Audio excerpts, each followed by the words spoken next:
திராவிட முன்னேற்ற கழகத்தின் தலைமையிலான கூட்டணியில் நாம் ஏன் தொடருகிறோம்? அதிமுக கூட்டணிக்கு அல்லது புதிதாக உருவாகி இருக்கிற விஜய் கட்சி தலைமையிலான கூட்டணிக்கு போக முடியும் என்கிற வாய்ப்புகள் இருந்தோம், அல்லது எங்கள் அணிக்கு வாருங்கள் என்று அழைப்புகள் இருந்தோம். அதையெல்லாம் கூட நான் பொருட்படுத்தாமல் திமுக தலைமையிலான மதசார்பற்ற முற்போக்கு கூட்டணியில் தொடருவோம் என்று திரும்ப திரும்ப நான் சொல்லுவதற்கு என்ன காரணம்?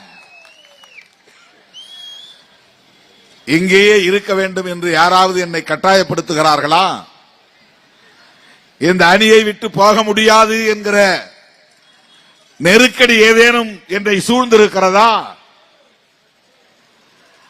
அப்படி எதுவும் இல்லை. நான் உள்வாங்கி இருக்கிற அம்பேத்கர் அரசியல் தான் அதற்கு காரணம். 6, 8வது நாளோ 8, 10வது நாளோ நாளைக்கு திருமாவளவன் முதலமைச்சராகிவிடப் போவதில்லை. என்ன எடப்பாடி கிட்ட போனா எத்தனை சீட்டு கொடுத்துருவார்? அவங்க சொல்றபடி வாதப்படி பார்ப்போம். அந்த சீட்டுகளில் அத்தனையிலும் 100% வெற்றி பெற்றுவிட முடியுமா? ஒருவேளை வெற்றி பெற்றாலும் அவர் என்ன ஆட்சி அதிகாரத்தில் பங்கு கொடுப்பாரா? 2.5 மாசம் நீங்க முதலமைச்சர், 2.5 மாசம் நான் முதலமைச்சர் அப்படின்னு பகிர்ந்தளிக்க தயாரா இருப்பாரா? ஆசை மூட்டி வெளியே வா, உனக்கு நான் 10, 15, 20 தரேன்னு சொல்லுவாங்க, அவ்வளவுதான். அதனுடைய நோக்கம் திமுக கூட்டணி பலமாக இருக்கக்கூடாது.